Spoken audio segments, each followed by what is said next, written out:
Hey, what's up, guys, and welcome back to another Real Madrid preview. This is the preview to the final preseason game before the season officially begins in about a week's time in the UEFA Super Cup against Atalanta. But this final this final preseason game will be against Chelsea at, if I'm not wrong, where is this? It's in Charlotte at the Bank of America Stadium. I don't like that name. The MetLife Stadium was a cool name, but a bank as a name. But anyways, Real Madrid Chelsea is always a good game, and we always play a Manchester United or a Chelsea, for example, in these games. Realistically, every few years we do. And last summer we played United. This year we're gonna play Chelsea. It is very interesting, of course, with the way Chelsea have been performing for the last 2 to 3 years, and obviously, where are they now? Because they've come off a back of 2 poor seasons. They've got new manager again. They've got new players again. They've got so many players coming in. They've got so many players going out. There's so much change in terms of the squad and just the overall personnel. What is really the current form for Chelsea going into this game? Now look, Chelsea are coming into this having played 4 preseason games, winning just 1, drawing 1, and losing 2. So they've beaten Club America 3-0. They have drawn Wrexham 2-2. They have lost to Celtic 4-1, and they've lost to Manchester City 4-2. Now, as I've said, the results in pre-season do not matter. But apart from Club America and maybe Wrexham, the Celtic game, from what I saw, was diabolical. The Man City game, Erling Haaland cut their defense apart. So clearly, this is a team that defensively are vulnerable. From what we know, that is, how many goals is that considered? That's 10 goals, I think. Yeah, 10 goals considered in 4 games. That's an average about 2.5 a game. So that's not a good stat. Defensively, they are looking really poor. But Real Madrid, 1 goal scored into 2 games.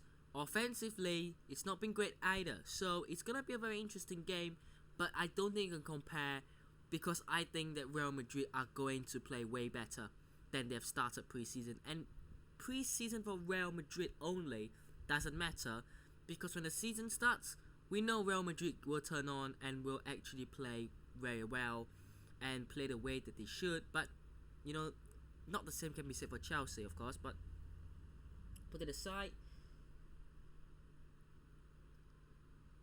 this is going to be an interesting game. It's going to be very, very special. It's always nice, to get in one of these games against, a Chelsea.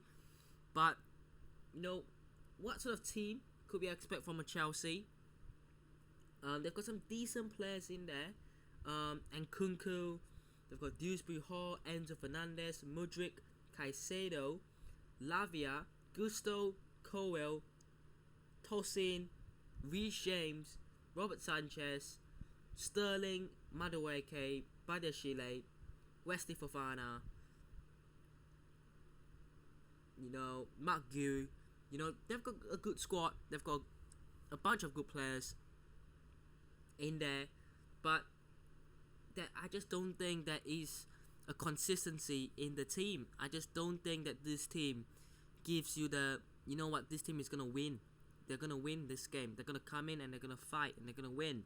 You don't get that vibe. So, what is, going to be, the game plan and how is the game gonna go? We don't know. But for me, I see the squad being pretty similar. The starting 11. Sorry, I see the starting 11 being very similar from the Barcelona and AC Milan game, except for a few changes. So in goal, I thought Lunin would start against Barcelona. He didn't start. Neither did he even come on. He could very well start against Chelsea. Sorry, he could very well start against Chelsea. But we might go back to this 45-minute per keeper thing again. Maybe Lunin starts, Courtois comes on. Maybe Courtois starts, Lunin comes on. Maybe Courtois plays the full 90 again. Maybe Lunin plays the full 90. Who knows? But I just have a feeling that Thibaut Courtois is preferred. And I don't think that's a surprise. I don't think that is a bad thing. But I do feel kind of bad for Lunin. My back four is the same, basically. But changes. So Fran Garcia, Rudiger. I've got Militao in because now that he's back in, he started against Barcelona. Jesus Vallejo should not be here, but he'll probably stay, unfortunately. So there's that. And Lucas Vazquez as the back four. The midfield, look,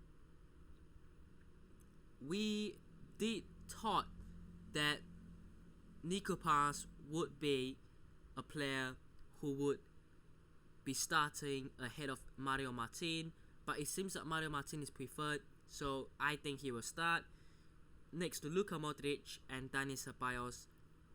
And then up top, Vinicius Junior I think comes in. It's gonna be interesting if he starts, and when he starts, that link up play he's gonna have with Endrick, who I think will start. And personally, I would like to see Rodrigo start.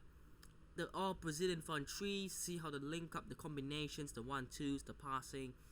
But I've kept Arda Güler in there because I think that it's good to get Arda Güler games. It's good to get him going. It's good to let him play, certainly.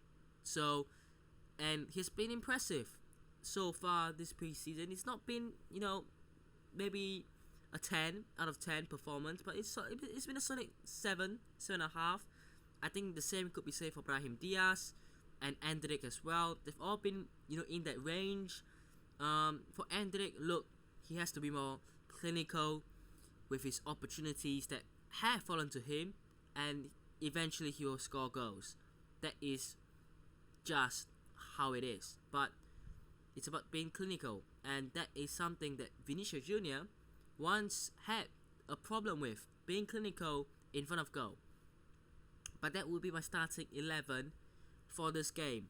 Now, score prediction, it could go anywhere, but I'm going to say Real Madrid 3, Chelsea 1. I do feel like, Chelsea defensively are vulnerable. Vinicius Junior, Rodrigo, Brahim, Arda Güler, Endrick.